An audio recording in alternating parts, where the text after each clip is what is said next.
You are listening to Proof Text, a Glossa House podcast exploring Scripture and all things related to it. New episodes are released daily. For more information, check out glossahouse.com and subscribe to our channels on Spotify and YouTube. Welcome and enjoy.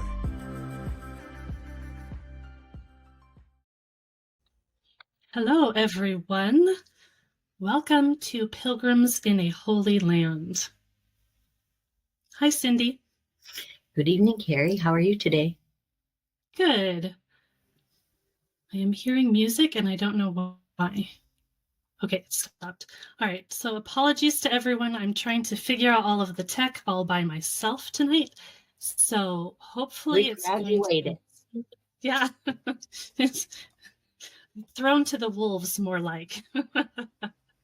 So hopefully it's all going to go smoothly for us tonight. But we welcome you to the live stream. If I seem a little bit disorganized, it's because I'm trying to make sure I've got everything going and I'm trying to pay attention to the comments and everything else going on here. So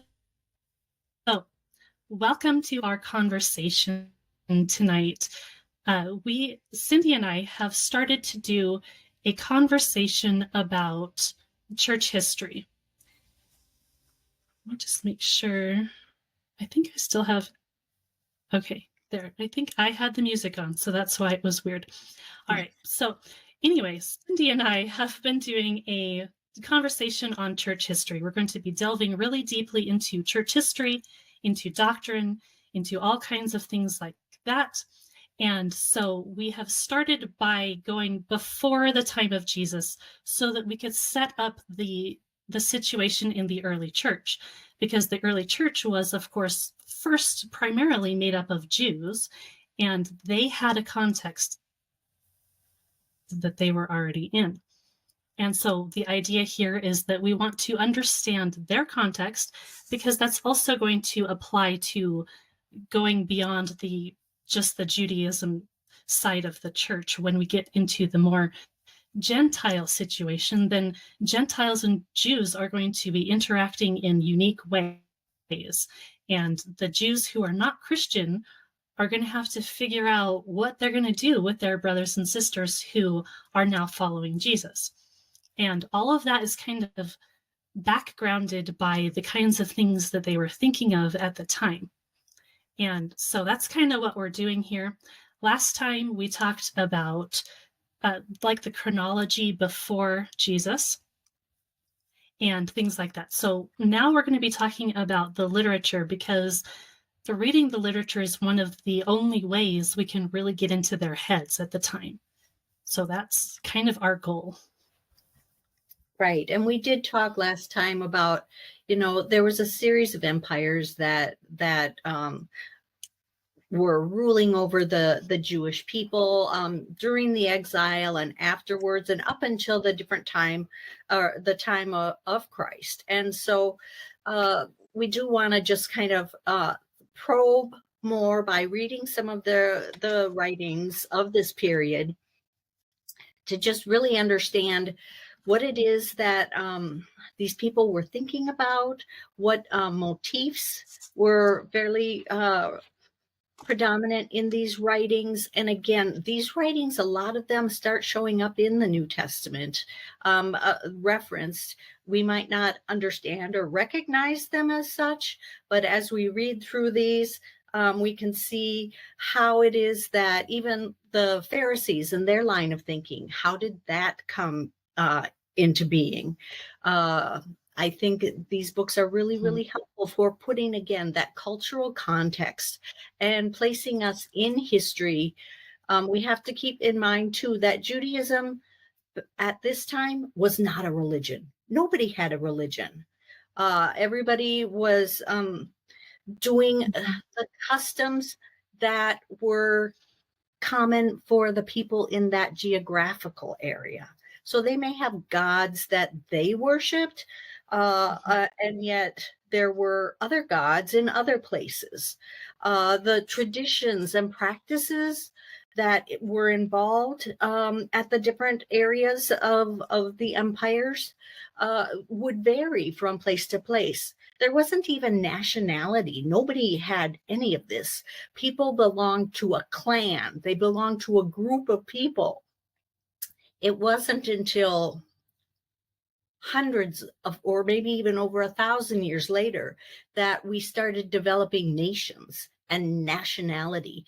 So when we talk about Jewish people now, we're talking more about, particular descendants and people that are related to each other and they're Jewish.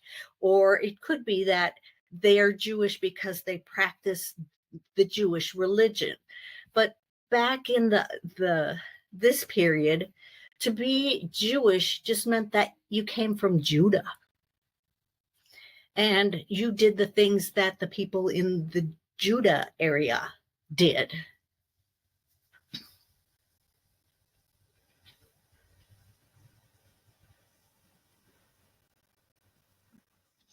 Absolutely. And this is actually going to be a really big point of what we're going to be talking about in future episodes as well, because the idea of the development of both religion and state is a really huge part of the history of the church. And I don't think we realize that quite enough, because we just think, we look into the past and we're like, well, they were listening to this or reading the same things that we're reading in our Bibles and things like that, which is absolutely true.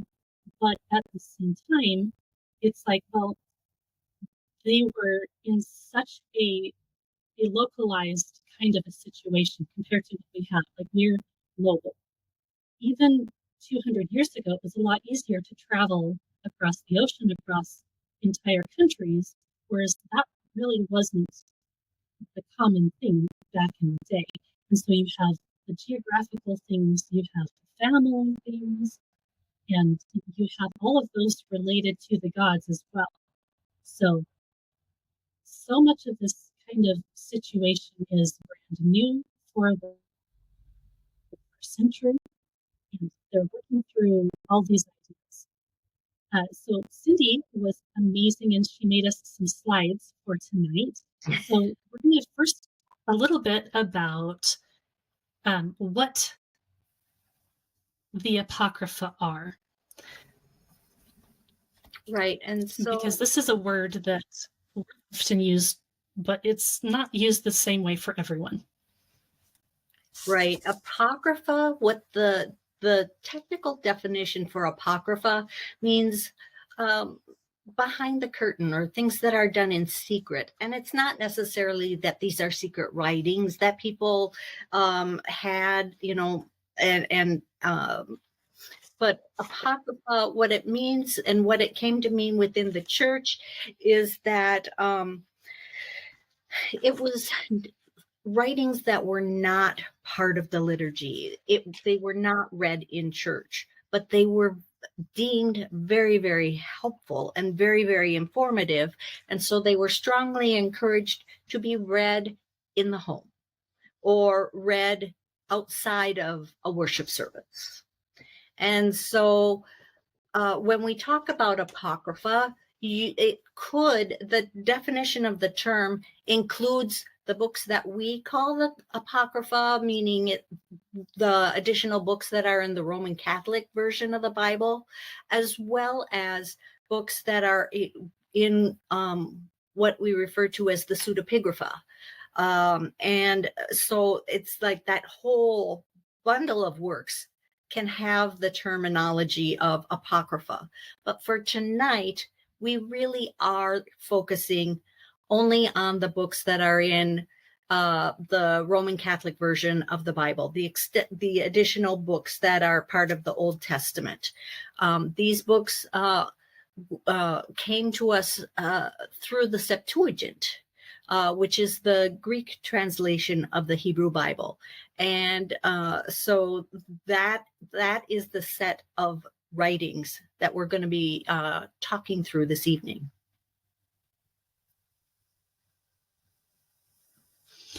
So for Protestants or evangelicals, we tend to avoid the apocryphal books. And it's really funny. Like when I grew up, I thought of the word Apocrypha, and I didn't know what they were. I think to me, Apocrypha meant like a false story. Like some story in the past is apocryphal because it didn't actually happen in history. That was kind of my framework for the word. And I think that's what a lot of evangelicals probably still come at this idea that these books, they're not actually history. They're not recording anything that was accurate. And so that's why they're called Apocrypha. Did you hear that kind of idea for yourself? Well, it wasn't until I was in college and got the RSV copy of the Bible that was required for my Bible study class that I was taking at the time that I even learned there were more books in the Bible than that were there. And then it's like, oh, okay. And then my cousins were Catholic and friends were Catholic. And so on the very rare occasions, it's like, so that's where Tobit comes from. So that's where Ben Sirach comes from.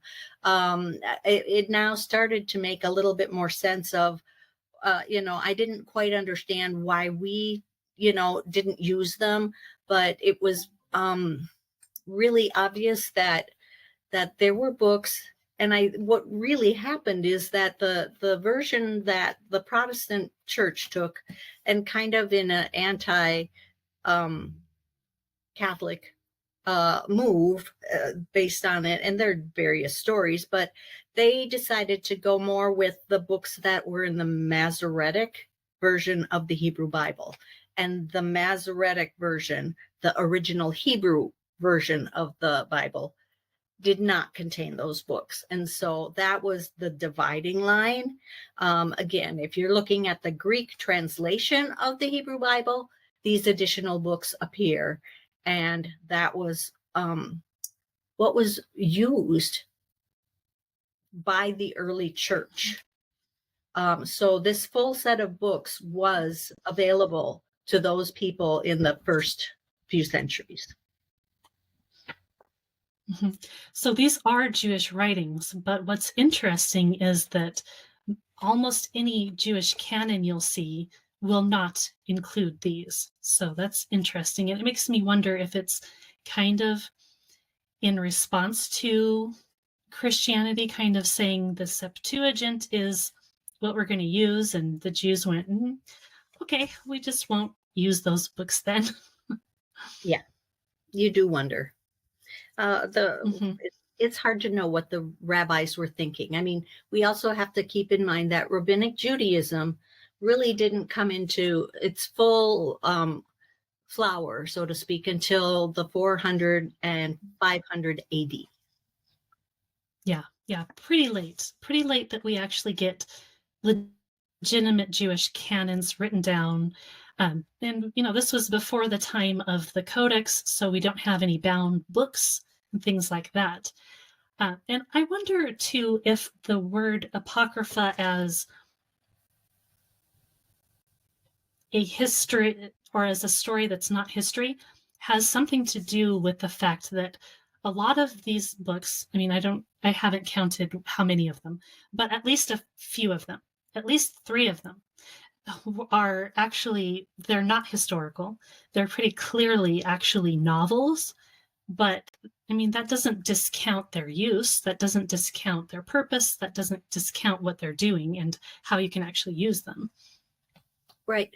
The books, the stories that they tell do have a meaning. And it is a way for the people of the time that these were written to be processing and thinking through, where were they in history at this time? What was God doing?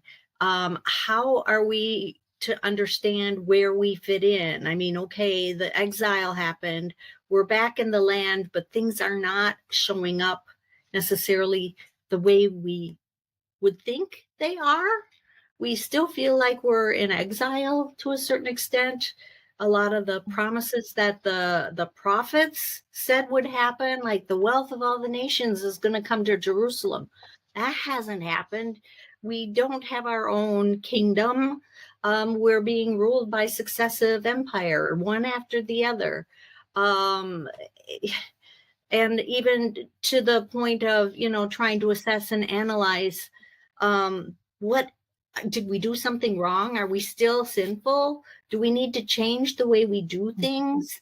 And so there's a lot of different thinking and reflection that is going into and behind the writing of these stories and why these particular stories were collected. And again, they did find their way into the Septuagint, which meant that because the Greek language was the lingua franca, that meant that a wide audience of people around the Mediterranean would be able to have these stories accessible to them for reading and study.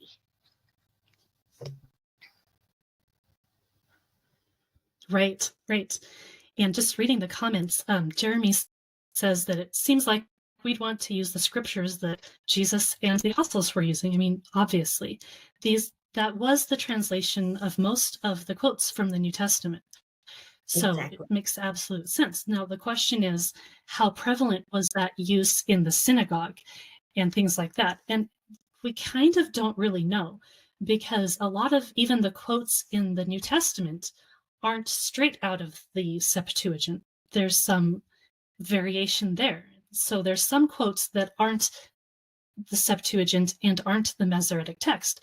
So that to me shows that they had multiple manuscripts that they were all using.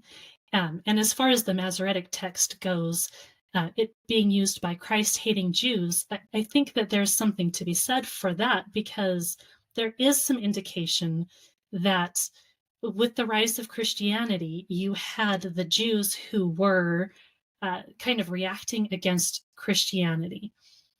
And so because they were doing that, they were deciding, okay, which translation do we want to land on as far as what we find official and what we're going to be quoting for our own use as well. And there is some indication that they probably changed a few texts as well. And we can see that with comparison to what we find in the Dead Sea Scrolls. And we've mentioned one of those examples. We're in Deuteronomy 32, where the translation says, in the Masoretic version, is that the nations were assigned according to the sons of Israel, even though Israel didn't exist at the time that the nations were divided. And then, but on the flip side, the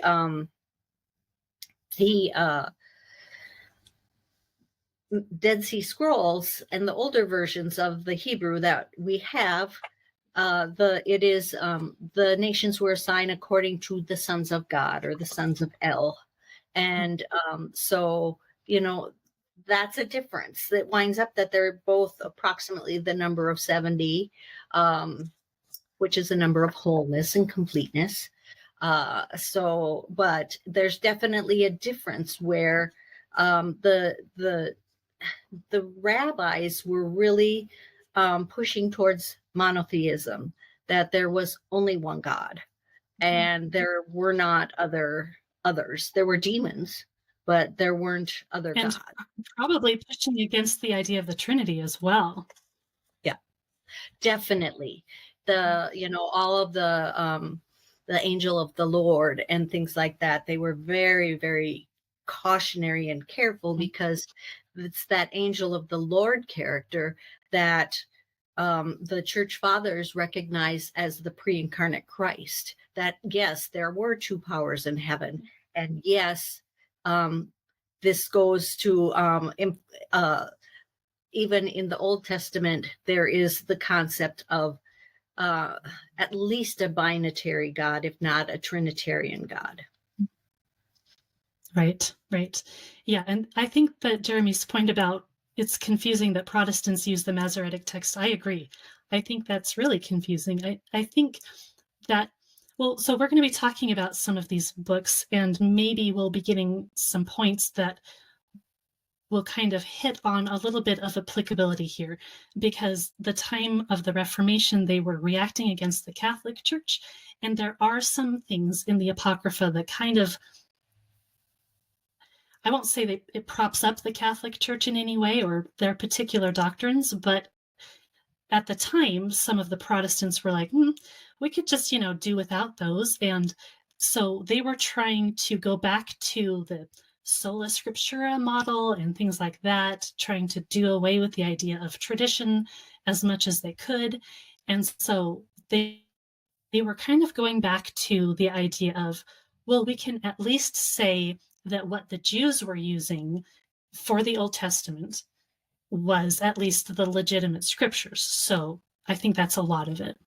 Exactly. It was a matter of, well, let's see what the Jews are using, without understanding or even, comprehending that during the formation of the rabbinic Judaism, that there was editing and other finagling going on. They were like thinking that they were actually getting closer to Jesus and those first century Christians by relying strictly on the Hebrew Bible as in the Masoretic text. Right. And also, actually, most Protestant Bibles still included the Apocrypha for quite a long time. So it was still there. I think eventually they were just like, well, we're not going to print this. We're going to save some money and not print the Apocrypha in our Bibles anymore. So, yeah. But Jordan's other question, just briefly, I do have a master's in biblical studies from Redemption Seminary. Cindy and I have both graduated from, or gotten the certificate from the School of Awakening of Theology. So, yeah. And Cindy, do you want to tell a little bit about yourself? Yeah, I do have the certificate, but most of my education has been through self-study.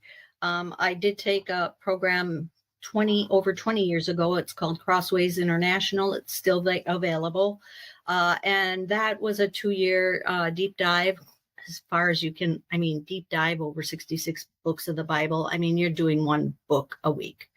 But anyway, that was the start. And then it was just reading, taking an occasional class here or there until I was really I really enjoyed Naked Bible podcast with Dr. Heiser, and I wanted to go for the certificate. But most of my stuff is just my own interests and reading, and then finding other Bible geeks like Carrie. Yes, conversations with other people and helping each other find books and links and all kinds of things can get you pretty far. Yeah. Or just listening to Mike Heiser's Naked Bible podcast. He's recommending books every other episode. And I'm like, if I have to buy another book because Mike told me to, I'm just going to scream. But I must say everything that he recommended was rock solid and excellent material. So that's a great place to go for getting some solid foundations there. And he, like Carrie and I, really do think in the cultural context of the era and understanding what was the ancient Israelite thinking at this particular time, or what was the early church thinking. And Absolutely. So this slide is really just kind of a little bit of a recap of what we talked about last time, that intertestamental timeline, or the post-exilic timeline up until the time of Christ. We can see, the different empires would overlap. The Persian Empire basically lasted until Alexander the Great defeated it. The Greek Empire precedes Alexander. His father, Philip, was also a significant participant in establishing the Greek Empire. Upon the death of Alexander the Great in 323, his empire broke up into 4 chunks, the 2 of which are most significant for the land of Canaan would be the Ptolemies in Egypt and the Seleucids based in Syria. And then as we proceed, in 168 BC, Antiochus Epiphanes was a Seleucid ruler, and he instigated Jewish persecution. He raided the temple, and he actually profaned the temple. And it was in reaction to the Antiochus trying to wipe out Judaism and replace it with Hellenism that the Hasmoneans arose. And under Judas Maccabeus and his brothers, and again, watch our episode from last week or 2 weeks ago, we covered this in much more detail. But that was how the Hasmoneans, and so you can see that this 100-year period, the Jews were able to have their own kingdom with their own people. Now, the kings were not from the line of David. The high priests bought their role, so they were not Levites. They were not from the line of Aaron.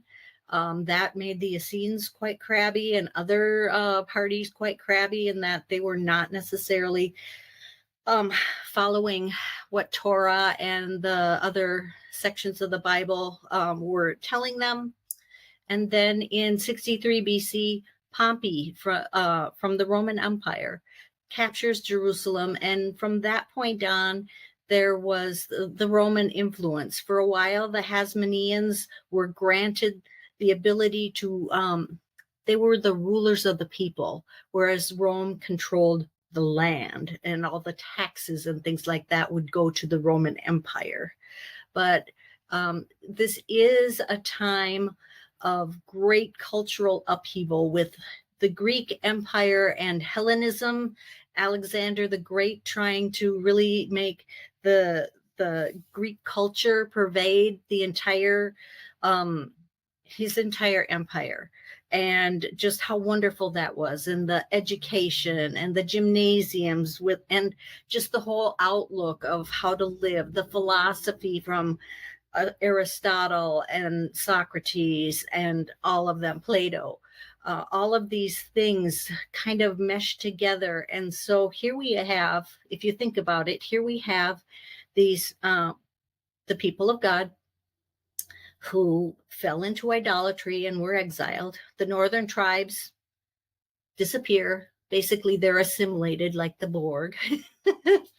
And no longer really to be definitely found.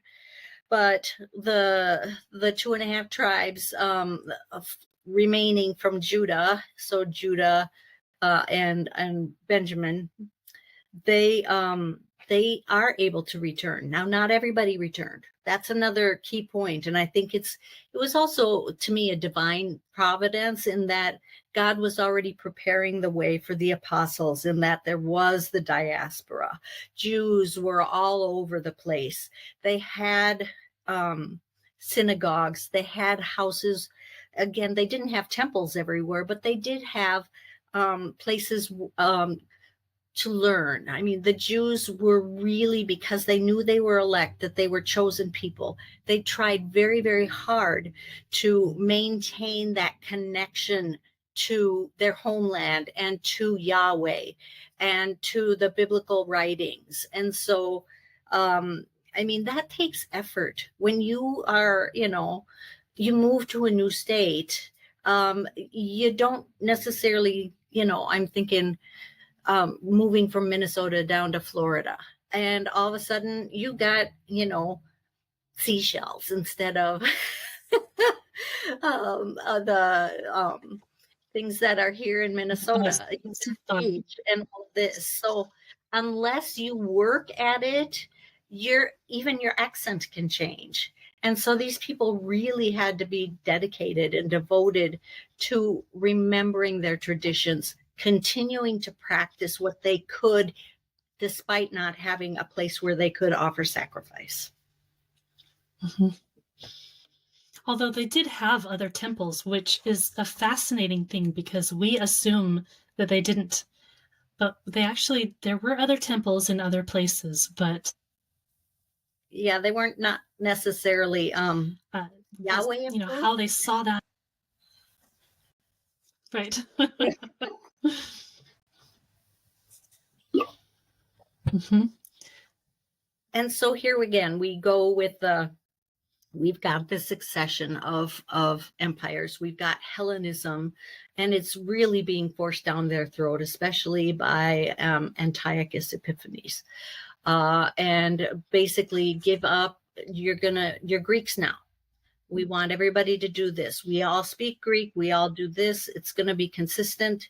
Everybody else is doing it. How come you're not doing it? And, so the persecution to force them to eat pork, to force them to do a sacrifice to Zeus, the Greek head god. And so all of this, so there's this whole turmoil of we're back in the land, but we're persecuted. And how do we maintain our integrity, and how do we turn this around? What do we have to do? We're technically back in the land, but we only had the kingdom for 100 years, and even that wasn't perfect because it wasn't a Davidic king and it wasn't an Aaronic priesthood. And they read the scriptures and they're like, we're expecting a Messiah. The Messiah will come and turn things around. The Messiah will get the kingdom freed from the other empires. The Messiah will be from the line of David. The Messiah will reinstitute the proper priesthood. He will cleanse the temple. Everything's going to be all right because he's this magic potion, he's going to be able to do these fabulous things. So these are the meditations that are going on, and what we're going to be talking about in the various writings that are included in the Septuagint. And so my guess is, Carrie, a lot of this stuff, we do have dates, but written, in the 200s and 100 BC era is when most of these books would have been written. Right. And it's hard to say which ones were written exactly when, but some of them can be dated because of their context and because they're responding to the other books that were written and things of that nature. But, these are all approximate dates. But each of these books had particular themes that were supposed to speak to the people of how to be the best Jew and how to be a faithful Jew. And there were different ideas for that, which is why we have so much conflict between Jews in the New Testament. Yes. Being a model Jew, you see this in almost every one of these apocryphal writings. This was incredibly important because they knew that they were sent to exile because they were not model Jews. They did not value Torah. They did not follow all of the law within Torah. They did not, they worship Yahweh exclusively. And so they're trying to do this turnaround, which is really, you can see the evidence of all of this thinking and all of this action by the presence of and the coming into being of the Pharisees. And you can see why the Pharisees were so focused on being Torah observant and why they came up with, all of these little fences around the laws that, to make sure that, we don't work on Sundays or on the Sabbath day. And so you can't walk more than this distance. You can't light a fire. You can't do this. You can't do that. Jesus got to when he came, he got to the point where he's like, you put far too many fences around this thing that you've lost sight of what Torah was actually intended to do. And so, we see other themes in these books regarding wisdom and how important it is. Proverbs, a lot of these things sound like Proverbs. There's lamentations about the exile. We've got books that point out how evil idolatry it is. You've got comparisons between the model Jews and the wicked Jews, especially in light of Antiochus Epiphanes. There were Jews that were like, we're still Jews, but we're going to eat pork and we will sacrifice to other gods. And it's just like, you can't do that. You're wicked if you do that. You can't compromise. You can't be a Hellenist. Although, that was back and forth too.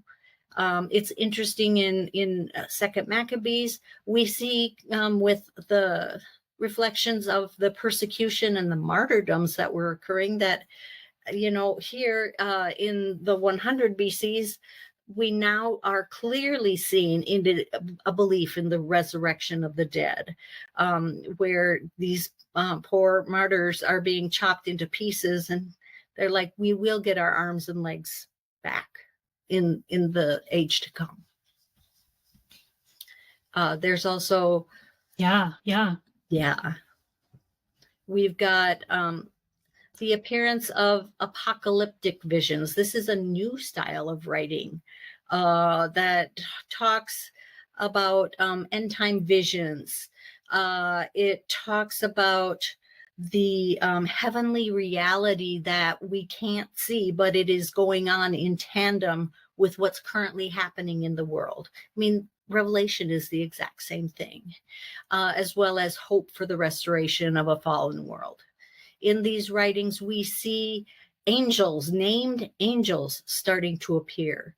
In the Old Testament, it's only the book of Daniel that identifies Gabriel and Michael. But now we start seeing, here is Uriel. In the book of Tobit, we see Raphael. They have a concept of 7 different archangels. And so this is a new twist on things compared to the older books that were assembled and put together in Babylon that Ezra brought back. I think too, again, the prayer of Manasseh has wishes about the resurrection of the dead. The prayer of Manasseh is also very much talking about the process to get to back into God's grace, where you have to repent for your wrongdoings and you ask for forgiveness, but you do not expect forgiveness. If we go back a couple slides, we'll also see there's some stories about women who are heroic, similar to Jael in the Old Testament Judges, where she killed Sisera with a tent peg. We have Susanna, who these lecherous elders of the Jewish people want to have sex with her, and she's like, I'm married and that would defile me. I'm not going to do that. And they're like, well, if you don't do that, we're gonna tell everybody that you did it anyway. And she's like, fine, do that, but I know in my heart that I have remained faithful. And eventually Daniel gets involved, and she is vindicated. And so, and then we have another story where Judith is written, and this one sounds almost like the story in Judges, because again, she is there's an army invasion, and she's going to be there's a potential massacre that's going to happen. And by her own daring and cunning, she is able to save her people. Esther does this same thing with Mordecai and her brother. So it's, again, we just see these themes of, model. What are the things that a good Jew woman or man, what should they do? And reflect that, and again, identify it of within this Hellenistic culture, what does a Jew look like? They take care of the poor. They give alms. They bury the dead and don't leave them rotting. Mm-hmm. They take care of orphans and those types of things. So it's super rich. And the books are not all that long. So get a copy if you don't have one in your Bible, and just read one each night and you'll be done in a week, but it's just interesting, the additional insights you get. There's additions to Esther, there's additions to Daniel. I mean, so extra, add-on stories that they've put in there. Mm-hmm. Yeah, and if you read the Old Testament and then you read the New Testament and that's all you do, it's like there's these big, massive leaps in how they're talking about things and thinking about things. Like, how did they get to the idea of a resurrection? Like, because that's not in the Old Testament. And in the Old Testament, you see everybody just constantly this threat of idolatry. And yet you get to the New Testament, everybody seems on board with the fact that idolatry is bad, at least all of the Jews. And like they're really serious about that suddenly. So how did they go from everybody's being idolatrous in the Old Testament to now suddenly all of the Jews are like, yep, you're right, let's not be idol worshippers, and really serious about that? You don't see that unless you read these books, Right. and then you see, oh, suddenly this is their thinking. The prophets, part of the job of the prophets in the Old Testament was to tell the people where they had drifted away from the covenant. And the people in this period took that to heart, because, you hear, you don't take care of the poor, you don't take care of the orphans, and idolatry is awful. So they got the message, and they're trying to respond. And I do think also, you hear where in the Old Testament that like the Passover hadn't been celebrated in eons, and who knows how often they did the other festivals. But you definitely see in Jesus' time, they've got the 3 plus Hanukkah, so and they are making these pilgrimages. The people within the Palestine, the land, are definitely going on a regular basis to the temple in Jerusalem to celebrate these festivals. And Jerusalem is pretty much set up to have this big boom of 1 million people converging on the city at that time, and then going back down to, normal off season. But, so the comparison of what was, the handful of people that didn't bow the knee to Baal versus how much these people had turned it around.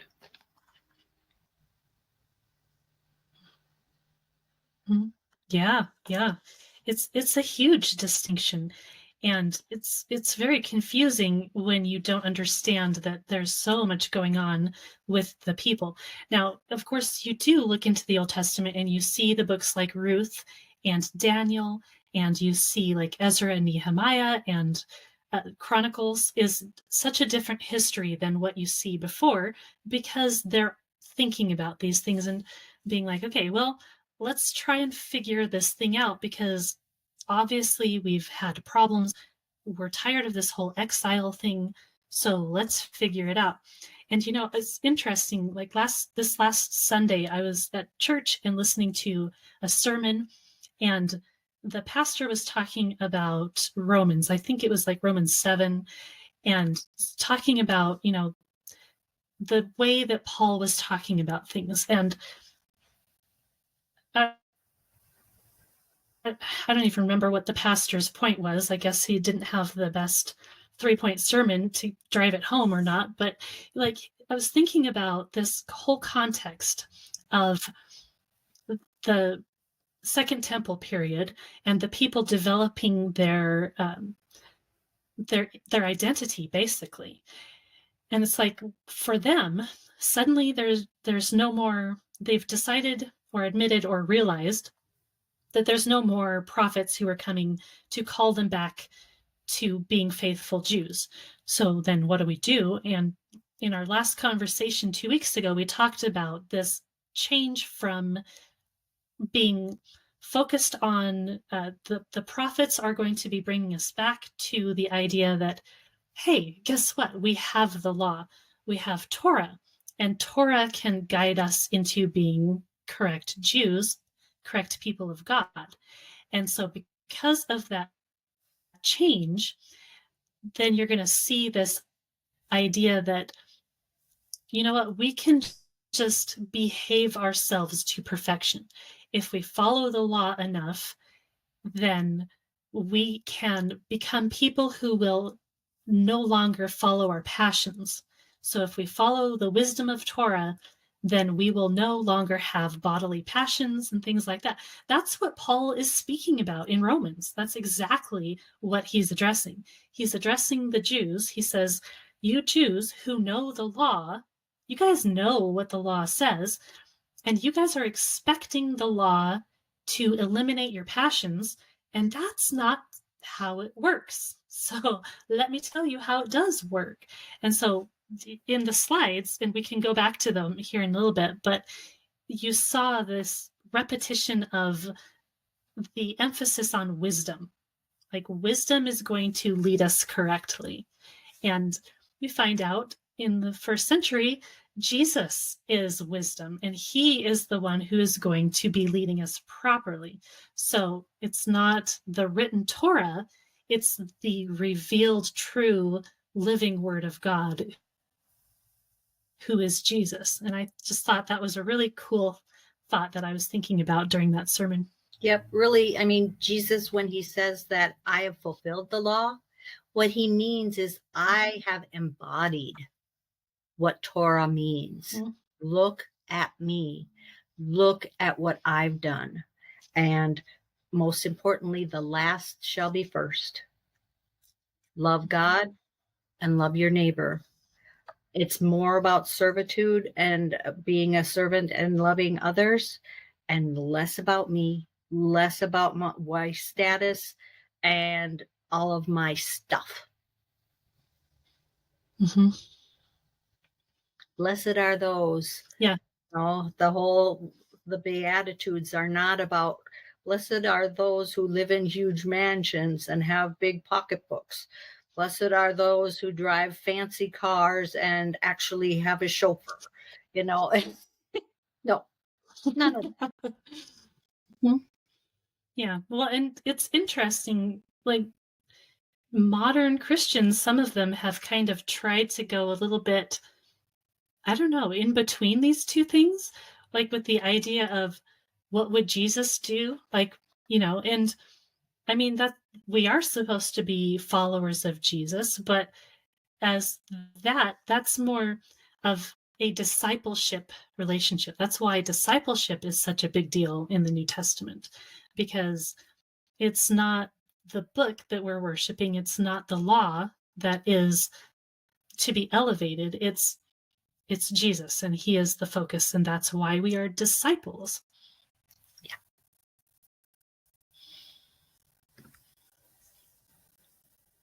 Yeah. So did you want to talk a little bit about each of these books so we can get kind of a little grasp for people who maybe they haven't read them, or haven't read them in a while, or they don't understand the whole context? Sure thing.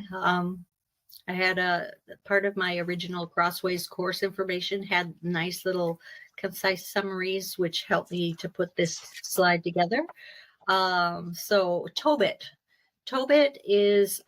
was likely written during that reign of Antiochus Epiphanes.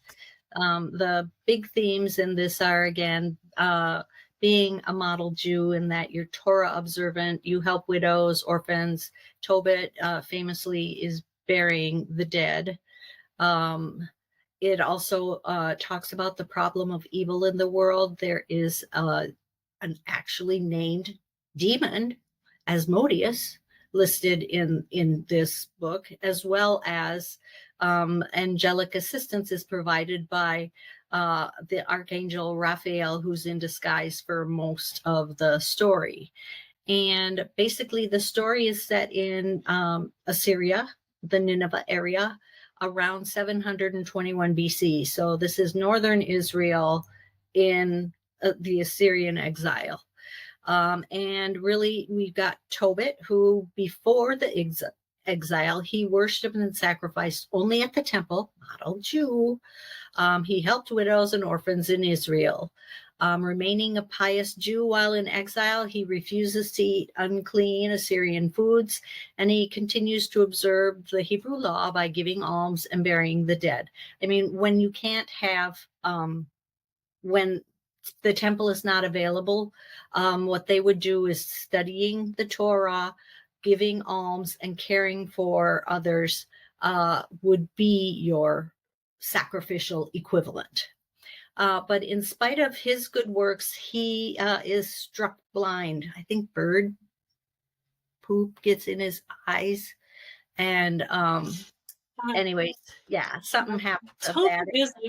It's a really strange book. It's actually a really amusing book, to be honest with you. It is. And it's one of those that is absolutely, it's clearly not historical. It's clearly just a novel written to show what you're supposed to do. Yep. And so you got poor Tobit, he's just over there suffering away. Yep. But he's staying faithful. He's staying faithful. And at one point he invested money in another place, and he wants to get this money, and eventually he will send his son to go and get that. And so then along with that story, then you have this woman named Sarah. And Sarah is distantly related to Tobit, and she has been married 7 times successively. Isn't that interesting? Whose husband will she have in the new world? This is, I mean, Jesus, they're asking the question based on the scenario in Tobit here. But each of those husbands was killed by this demon on the wedding night. And so it's through the intervention and guidance of the angel Raphael that the demon is able to be defeated. And then Tobit's son and Sarah pray together and are eventually, they go back home. And not only do they have the defeated the demon, but they also have a medicinal cure of fish bile that will cure Tobit of his blindness. And so again, this is talking a lot about what do we do? There's evil in the world, but God is divine and just. And so there's, again, this story is just talking about theodicy and how should we respond to evil. And it is with faithfulness in God and confidence that God will provide justice in the end. Their faith is rewarded. God does vindicate these people at the end of the story. And the other major themes include the need for Jews that live outside of Palestine to continue to observe their religious law. And it promises the restoration of Israel as a nation in the future. So it is a cute story. There's all sorts of entertaining things. I mean, when he doesn't know that Raphael is an angel, and it's a very cute story. It's a fun story to read. It's probably a really good one to start with if you are not familiar with the Apocrypha. Yeah. And so now Judith. Again, I kind of talked about Judith a little bit. This is also written during that same period of time. And Judith is a model female Jew. And this story includes, a typological woman acting to save her people. The story is set when Nebuchadnezzar. Now, this is really weird. This story has like its facts all goofed up, because it says the story is set when Nebuchadnezzar is called the ruler of Assyria, and yet Nebuchadnezzar was a Babylonian, and that when he defeats the Medes, and it was the Persians that defeated the Medes. So we got, goofy name in there. But the book of Judith, similar to the biblical book of Esther, in that it describes how this woman saved her people from an impending massacre by her cunning and daring. She's an exemplary Jewish woman, and the story definitely echoes the story of Jael in Judges chapter 5, verses 24 through 27, where the Canaanite general Sisera was killed by her viciously driving a tent peg into his head. I can't imagine doing that. More power to her. Right? That'd be rough. That would be rough. Yeah, it's very similar to Esther, as you said, which, of course, we're all familiar with Esther, but there are a few additions to Esther. Yeah. If I get out I got a physical copy of a Catholic book, or a Catholic Bible, for the first time a few weeks ago, and I'm flipping through it, and I've read the additions to Esther, but I've never done it in a physical copy, and it just hit me differently. The way that it puts the additions in the book, it's just kind of like, wait, what's going on? If you're not familiar with the additions and the fact that it's a little bit longer than it is in a Protestant Bible, then it's a little bit strange. Like, why are there these letters on the top of the chapters? But it's very interesting as well. And again, obviously, Judith is not trying to be historically accurate, or maybe they were trying to be historically accurate, but they didn't have accurate information. And so, yeah, it's very interesting. And I was reading something, and I can't remember what book it was, but it was talking about the early church and the identity formation of the Jews of the time of the exile and during the early church. And the feast that is associated with the book of Esther is not, it's not listed with the other festivals. So that's an interesting addition, because you're like, well, it's in the Bible, but it's not really part of the same set of festivals. So you have Purim and you have which both of those are very important to the Jews, but are they or are they not biblical festivals? Like, it depends on who you're talking about and what that means. And yet, at some point in early rabbinic time, they actually had elevated the book of Esther to such a high degree, because it was such an important book to show what it meant to be a faithful Jew. And so when they talked about the scroll, they were talking about Esther, which that's fascinating, because that's just kind of one of those books we read occasionally when we have a Bible study, and otherwise we kind of ignore it.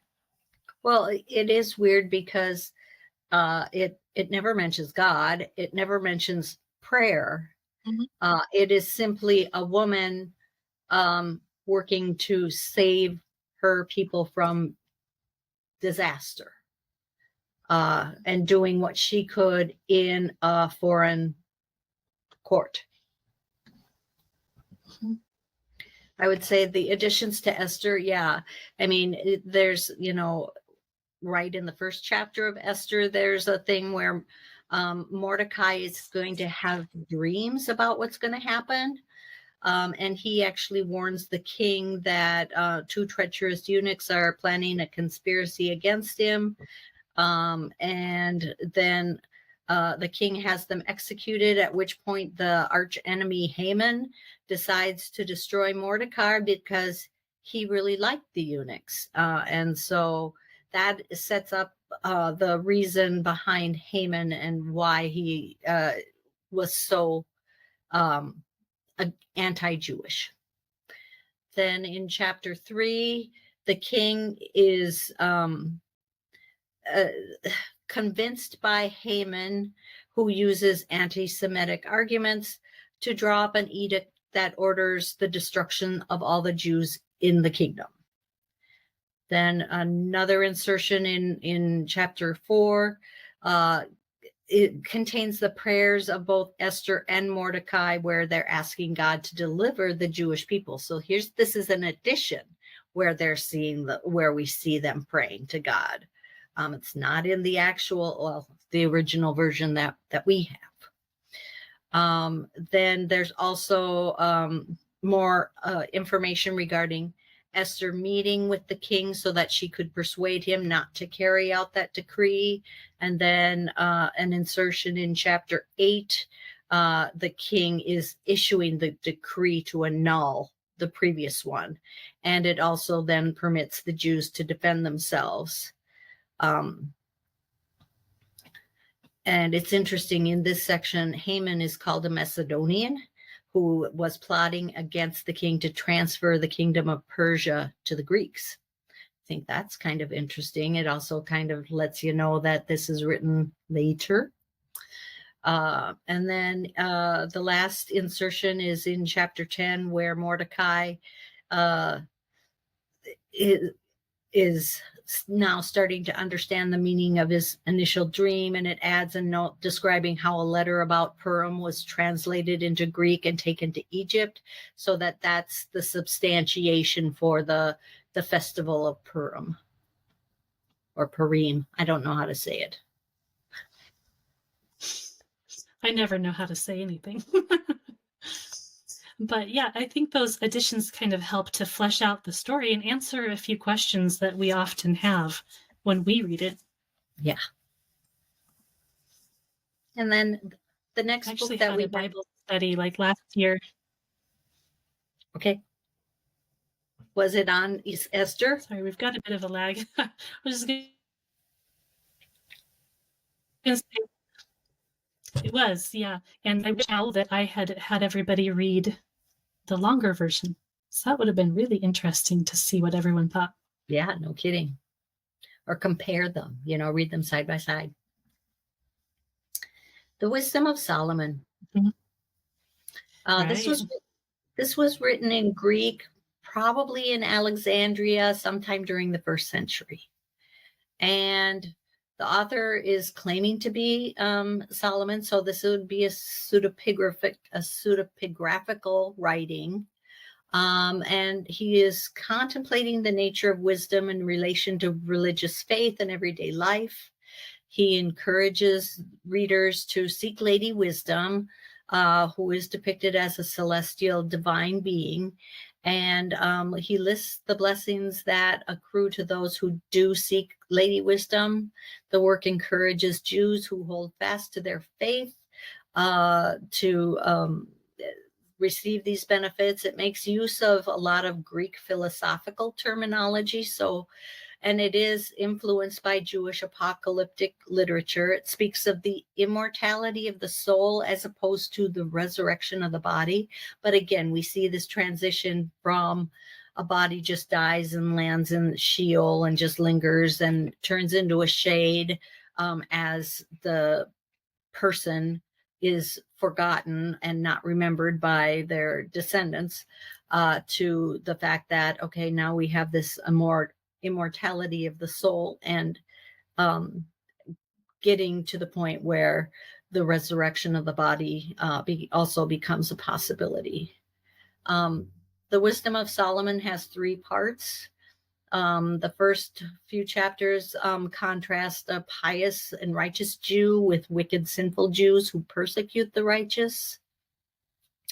And of course, it's encouraging that the righteous people, even though they're being persecuted, is preferable to the sorrows and final condemnation that the sinners will receive. Chapters 6 through 9, Solomon is speaking to the essence of wisdom and how he attained it. And then chapters 10 through 19 The author goes and does a retelling of some of the history of Israel to show the value of wisdom and how it's being applied um, by God throughout the history. Israel is exalted and punished by the heathens, but it's also goes into the wisdom contrasted with folly and the folly of heathenism and idolatry. Yeah. So reads a lot like the other wisdom literature that we have in the Bible. Yeah, which I don't think we read enough. I really don't.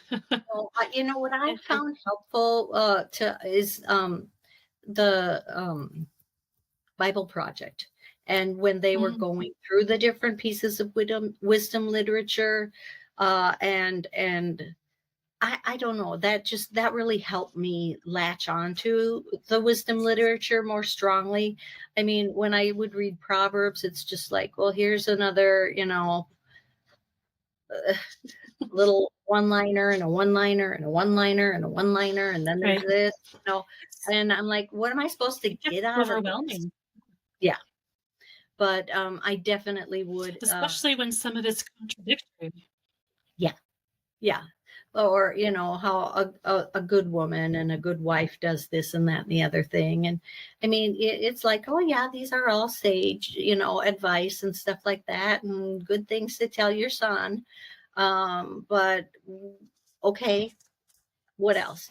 So the Bible Project really was helpful, and they've got some really a nice trio of videos that go into Proverbs, Ecclesiastes, and Job. Yeah, that's a good recommendation. Yeah. Now we've got Ben Sirach, also known as Ecclesiasticus. And what's interesting about this is that Sirach, or Ben Sirach, was written in Hebrew around 180 BC. And then it was translated into Greek by the author's grandson in Egypt. And that's where we get the name Ecclesiasticus. And they're not exactly identical, but and we do have copies of both. So we can compare and contrast what was going on in the Hebrew version versus the Greek version. But it really does talk about, the religious and the moral position of the author is very, very conservative. I mean, this was a real person.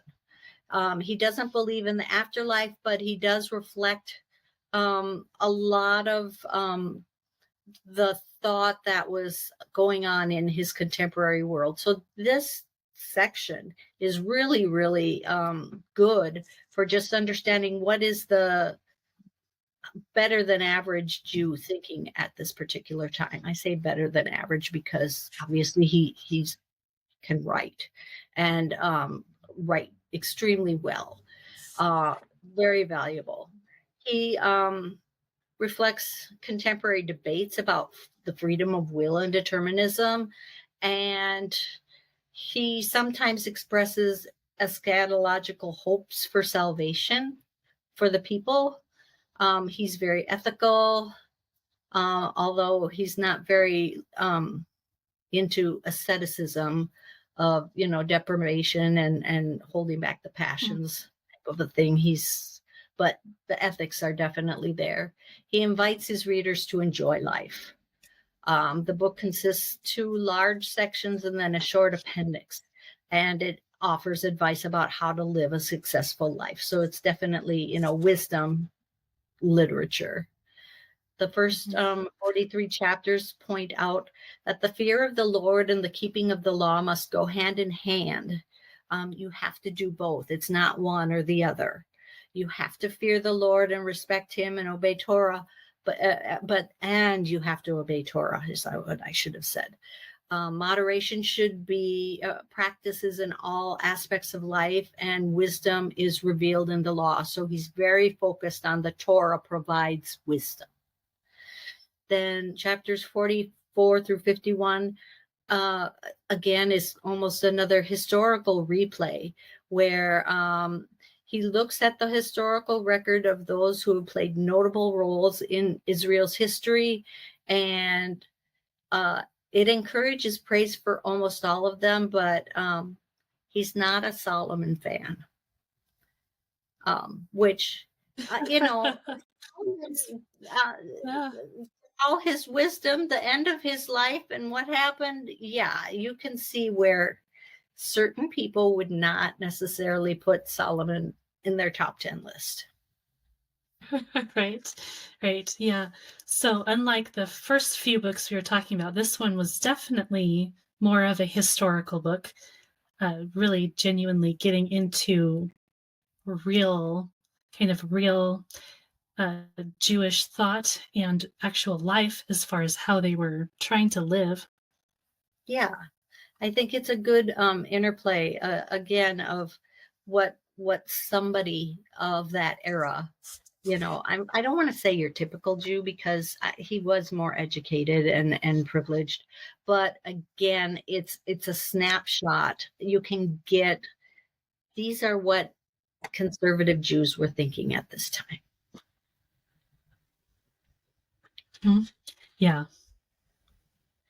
Then we have Baruch and the letter of Jeremiah. So we can remember that Baruch was Jeremiah's scribe.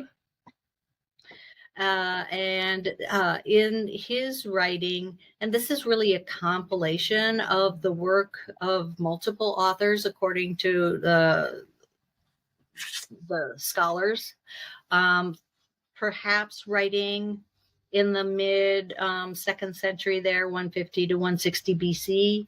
It's very consciously modeled after Old Testament prophetic writings, Jeremiah. Obviously, if it's Baruch the scribe, they'd want it to reflect what other writings that Baruch contributed to. It presents itself as being written in Babylon by Baruch, who brought a letter to Babylon, written by Jeremiah for Baruch to read to the exiles.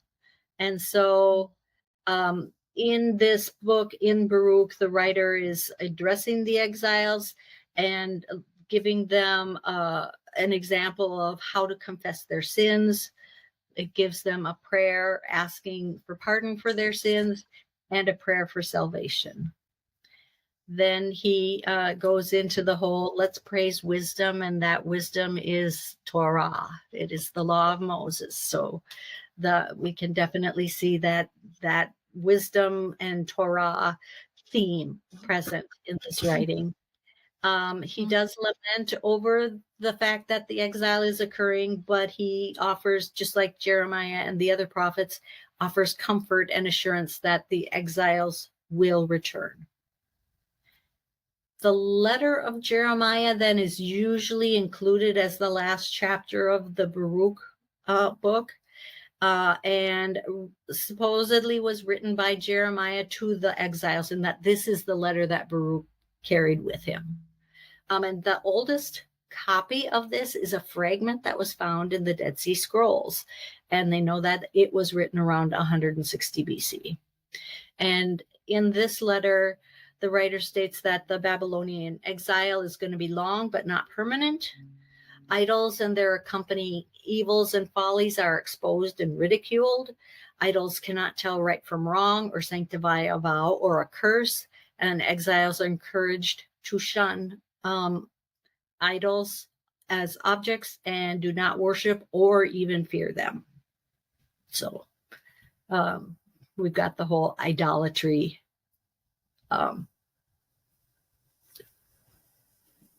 is a bad thing going here in this book, which even really did decry that himself. So it's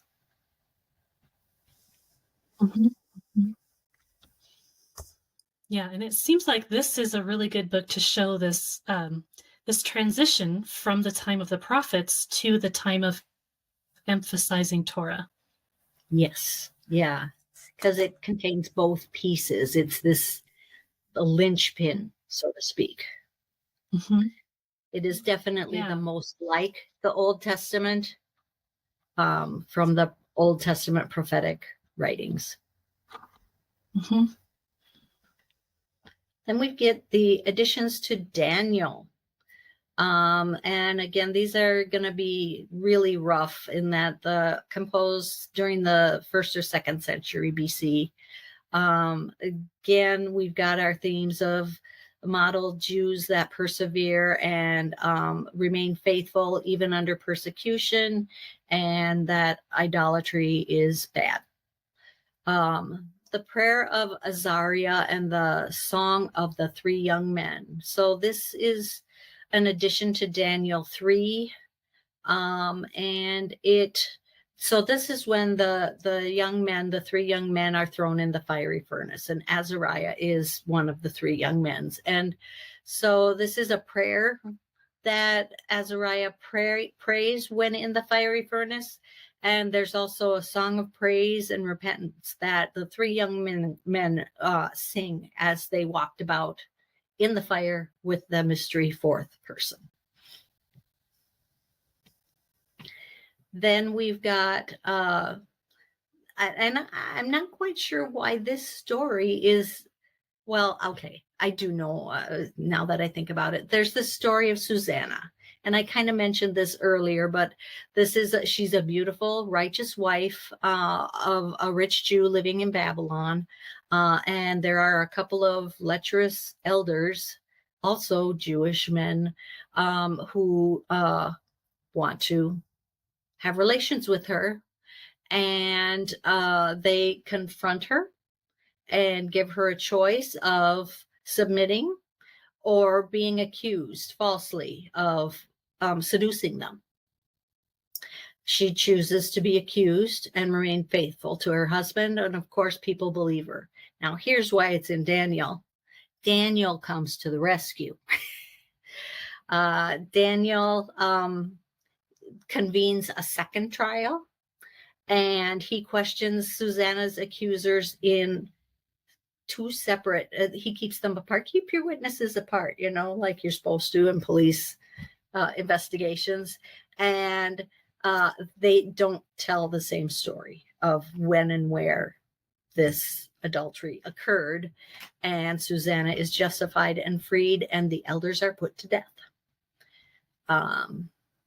The third addition to Daniel then are 2 stories about Bel, a statue of a god, and then the dragon, which is a dragon that I think is also like a statue that was worshipped by the Babylonians. And so in the first story, Bel, King Cyrus is upset that Daniel has basically said that Bel is false. It's not a real thing. He and the people of Babylon have been led to believe that each night Bel consumes the food of the sacrifices that the priests set before it each day. When Daniel then, private investigator to the rescue or whatever, demonstrates that it's the priests, not the god, who sneak into the temple and eat the food every night. And so the idol gets destroyed and the priests are executed. In the second story, Daniel, at the instigation of a mob, after he destroys a dragon figure that was worshipped by the Babylonians, Daniel gets thrown into a den of lions for refusing to revere the mighty dragon that was being worshipped in Babylon. Daniel is preserved for 6 days in the lion's den. On the 6th day, the prophet Habakkuk is supernaturally transported from Judea to where Daniel is imprisoned to supply him with a stew that he had made. Eventually, Nebuchadnezzar releases Daniel on the 7th day, and he throws his accusers to the lions, and the lions eat them immediately. So again, the whole Daniel in the lion's den being preserved. I just think it's so funny that Habakkuk is brought into the picture to provide food to Daniel. Right. Wow. Yeah. So yeah, those are really interesting stories. It's fascinating to me that we just don't include those.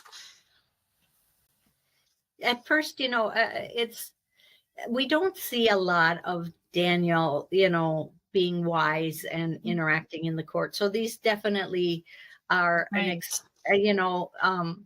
providing us with more of the traditions that and understandings that people had about Daniel and his role and his service to the kings there. Mm-hmm. Yeah, definitely. Our next books we've kind of talked about last week, 1st and 2nd Maccabees.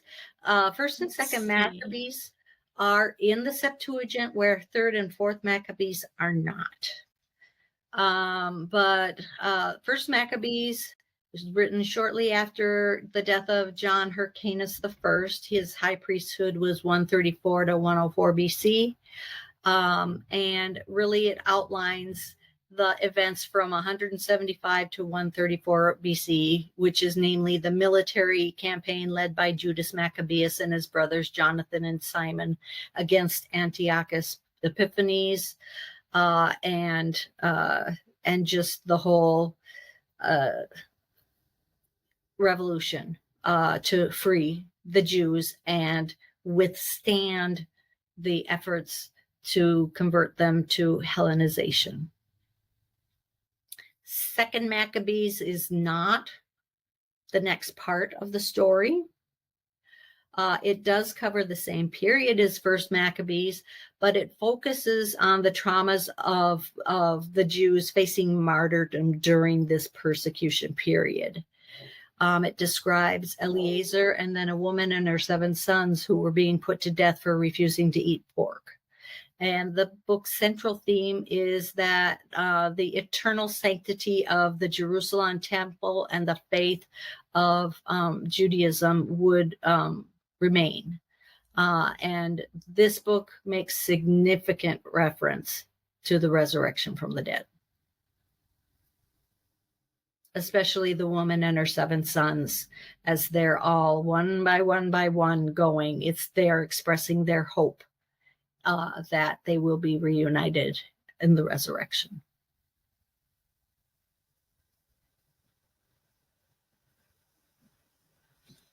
Yeah, so we talked quite a bit about those last time. And it's interesting just the different writing styles that 1st Maccabees has and 2nd Maccabees has. They're very differently written. Yeah. And then when we look at 3rd and 4th Maccabees, they're even more different. 3rd Maccabees is a totally misnomer because it's not even talking about the Maccabean period. It is talking about events 40 years before the Maccabees come in. It is written in Greek by an Alexandrian Jew. Now, it is talking about Ptolemy IV of Egypt, who gets crabby when he is not allowed to enter the Jerusalem temple. And so he decides that all the Jews are going to be persecuted in Egypt. And he insists that all citizens of Alexandria sacrifice to the Egyptian gods. And the Jew who refuse to do this are going to lose their citizenship, be branded, and made slaves. Most Jews do not capitulate. Ptolemy gathers all of these Jews together in the hippodrome in Alexandria and sets 500 elephants that have been maddened with wine to stampede these people. But the elephants wind up trampling all the Egyptians instead of the Jews.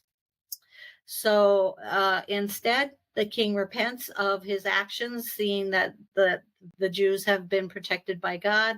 He frees them and he gives them a ginormous banquet and then sends them home. So another entertaining story of God protecting his people.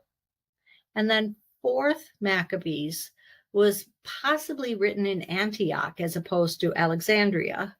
And it was written either somewhere in the 20 to 52 AD. So definitely a different time period totally. And Sicilia was joined to Syria and Phoenicia as a single province at this time. We're looking at the reign of Caligula as the emperor, potentially. And what's interesting about this is that it's really a religious discourse on the supremacy of wisdom and reason. So here we go with our wisdom theme. It tells obedience to the Jewish law is representing the triumph of the spirit over human passions. So, which is interesting that we're now also starting to morph into some more of the aesthetics of restraining your passion and bodily sensations and being much more conservative there. It tells stories from the Old Testament and Jewish history to support its message. So it really talks about Joseph resisting the advances of Potiphar's wife, or Moses overcoming his anger. It does also mention the martyrdoms recounted in the second Maccabees book as examples of unwavering faith leading to salvation. And although it does talk about life after death, the writer focuses on the immortality of the soul as opposed to the resurrection of the body. And we do see, even in Jesus, comments that the different people have different opinions. Is there going to be a resurrection of the dead? Is there not? And in this particular writer is opting to go with the immortality of the soul as opposed to the resurrection of the body.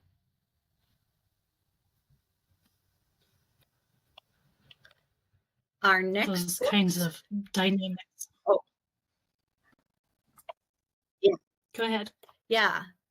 The next books are First Esdras and Second Esdras, which it's really weird that First Esdras is labeled Third Esdras in the Latin Vulgate, but okay.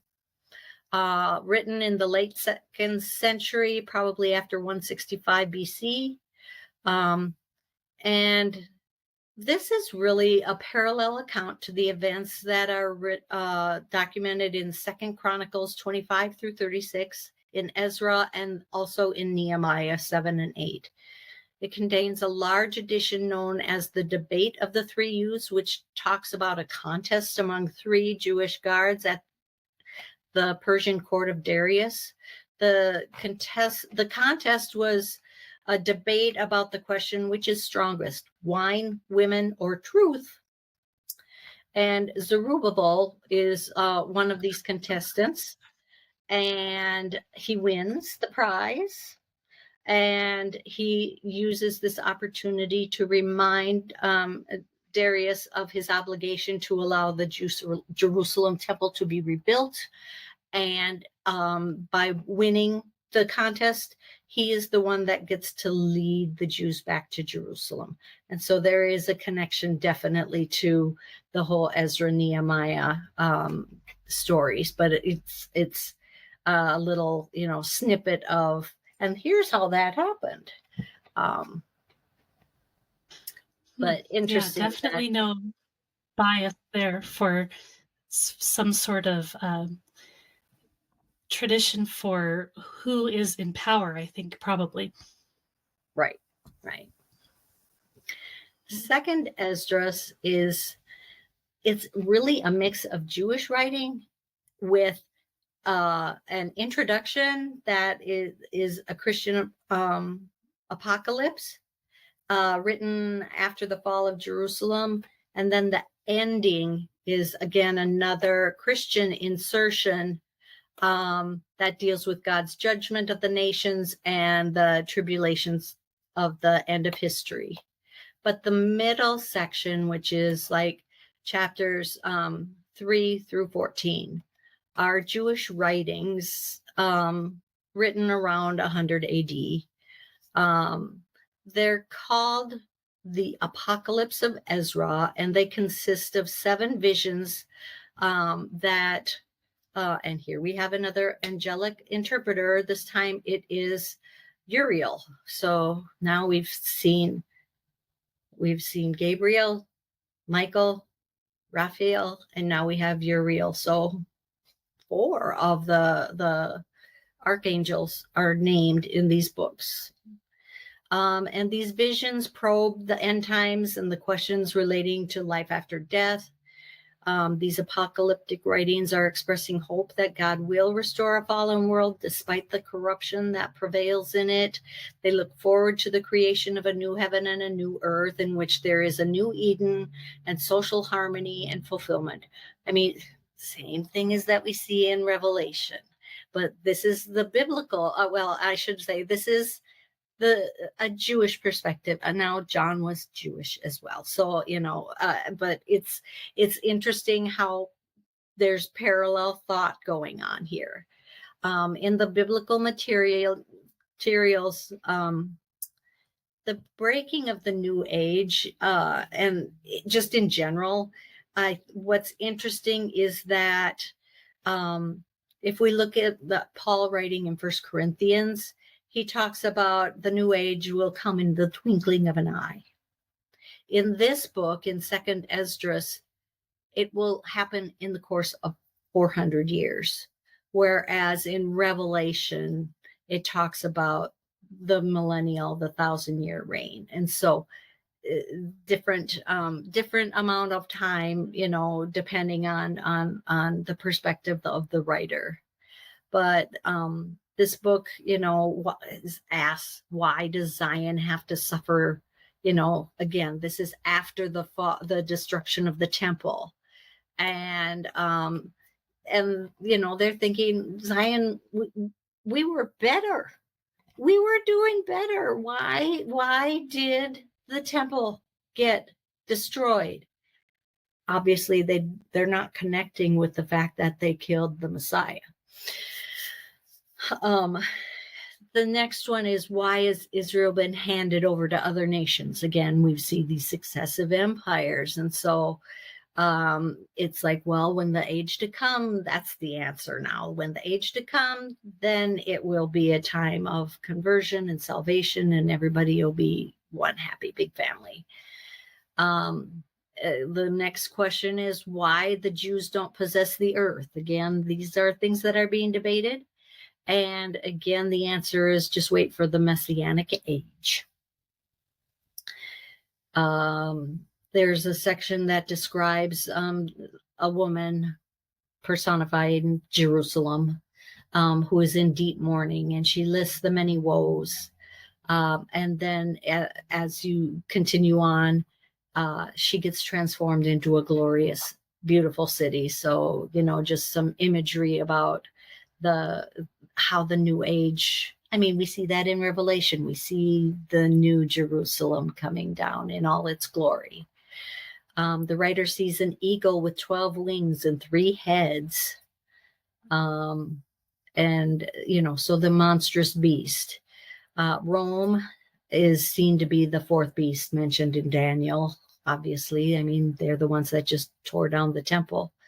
And there is an understanding that the Messiah will rise up and replace the temple. They're just 40 years too late. Aren't I evil? The next one is a description of a man rising up from the sea and riding on the clouds to destroy a multitude of evildoers. We see similar imagery in Revelation. And then the last vision is outlining how Ezra restored the sacred books of the Hebrews. He accomplished the task with the help of a vision and 5 supernaturally inspired scribes. They produced not only the Hebrew scriptures, but also 70 apocalyptic or esoteric works. And then they say that Ezra has been transmuted up to heaven. So Ezra is another Elijah, another one, or Enoch. So, yeah. So, it's interesting because we read and reread and reread the book of Revelation. And so we understand that, but we don't, that's almost the only apocalyptic literature most Christians read. mm-hmm. I mean, you can go to Daniel and some other things in the Old Testament, but, if you read this along with all of that, you go, well, this was like a thing for them. This was like a way of encouragement rather than necessarily this prophecy that we're supposed to fear in the future. Yeah. I mean, when you read multiples, I mean, even in Enoch, there's the animal apocalypse where the whole, things and other things in the pseudepigrapha that are apocalyptic in nature. And once you have more than just Revelation, you start to realize that no, Revelation is not a roadmap of what's going to happen. And it's like, okay, these are helicopters and Gog and Magog. Well, they must be Russia and China. And, you stop trying to figure all that out because you see these patterns, you see this, this is just their way of processing and thinking. And it's not a timeline for the future. It's much more of an understanding of what the next age will look like, that it will be restored and refreshed, and there will be no more tears. There will be only fellowship and worshiping of the one true God. But all of the crappy stuff that we encounter right now will justice will prevail and it will be addressed. Yeah. So it's a message of hope. So hopeful while acknowledging that, present age is not easy. Yeah. And then the last two, I kind of mentioned the prayer of Manasseh earlier, that this is really Manasseh, who was an evil king of Judah. After Hezekiah's reforms, Manasseh reverses everything. And then his son Josiah flips it all back again. But this is mentioned, this prayer is mentioned in 2 Chronicles. And it really is just Manasseh regretting his former apostasy and praying and hoping for divine forgiveness. And then Psalm 151.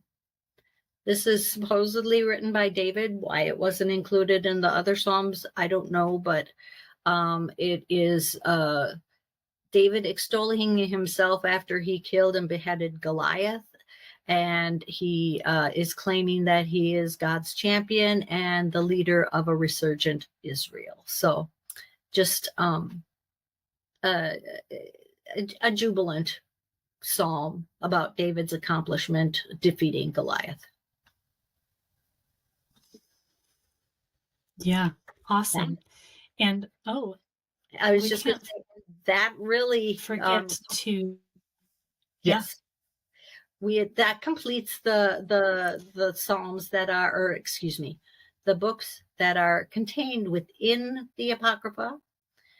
Yes, we have some further reading reference books that could be helpful. One of them is a book called Exploring Jewish Literature of the Second Temple Period by Larry Hellier. The books of the Apocrypha are included in that. I also have mentioned the Apocrypha and Introduction of Biblical Literature by Father Stephen DeYoung. That actually does not contain anything about the books that we covered tonight, but it has the word Apocrypha in the title. But the books that are covered in that particular book are all things that I say belong to the pseudepigrapha.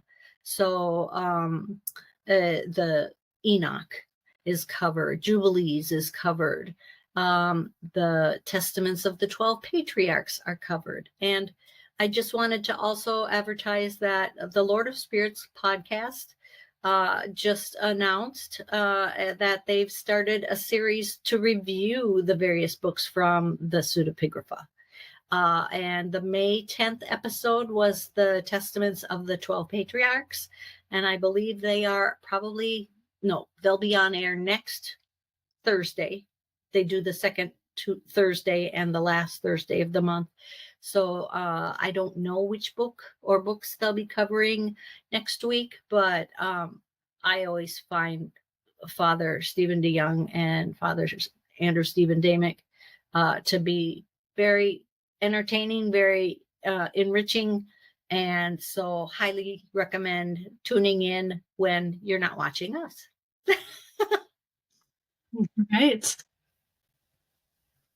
Right. Yeah, and I hope that everyone enjoyed this.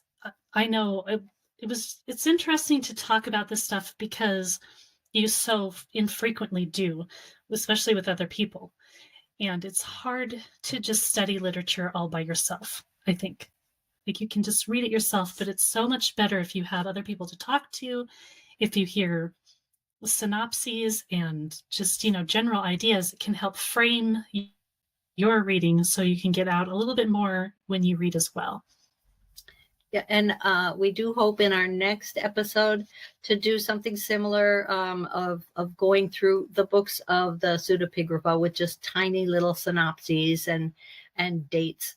It's just that there was plenty to cover just with the Apocrypha. So we split the books. Mm-hmm. There's always more to talk about. But again, this stuff is really, really helpful to understand the New Testament and early Christianity. It's almost invaluable. It kind of irritates me how little press this gets for evangelicals and Protestants. It's like, really, guys, come on. This is good stuff. Well, and most of them even are like, well, we have the gospel, and we have the New Testament. We don't need the Old Testament. And I'm like, you can't really understand the New Testament if you haven't read the Old. Right. It is a continuation of the story and progressive revelation of God's plans and God's work. And so, again, these additional gems that we have available to us, again, have been encouraged by the church, the ancient church, and parts of the modern church. Again, evangelicalism less so, but both Carrie and I are strong advocates that these are good books to be read at home, so you're not going to necessarily hear them during a church sermon unless you're at a Catholic mass or something like that. But on the flip side, there's nothing in these that would be a detriment to your faith. Right. Absolutely. Absolutely. Yeah. And I like the idea that you can have different levels of reading. Like, you have some things that ought to be read way more often. It seems obvious that should be true. And some things that you should read, but you're not going to read them all the time. And maybe you'll only read them once or twice, and that's fine. But, it's all about immersing yourself in the cultural in the situation of the time so that we can understand Jesus better. Because if we understand Jesus better, we understand who we are. We understand what we're supposed to do in the world as the church. And, the more we do this together, the more we can bond together, fellowship over it together, and just help each other be better disciples of Jesus. And that's our main goal. Absolutely. Ooh. So with that, did you have anything to add here, Cindy? No, I've done talking. Time to have a drink. And well, thank you again for your slides and all of that information. I found that super valuable. So I hope you guys did too. If anybody has questions, either from this episode or from our past episodes, or for our next episode, go ahead and get a hold of us so that we can answer those questions or talk about them. We love to do that. So thanks, guys. I appreciate you all, and I hope you all have a blessed evening. Interested in growing your ancient language skills but not sure where to start? Glossa House can help. From illustrated readers and short stories to lexicons and grammars, Glossa House offers a variety of resources for beginning, intermediate, and experienced ancient language learners. Head to glossahouse.com today. Glossa House, language resources for the global community.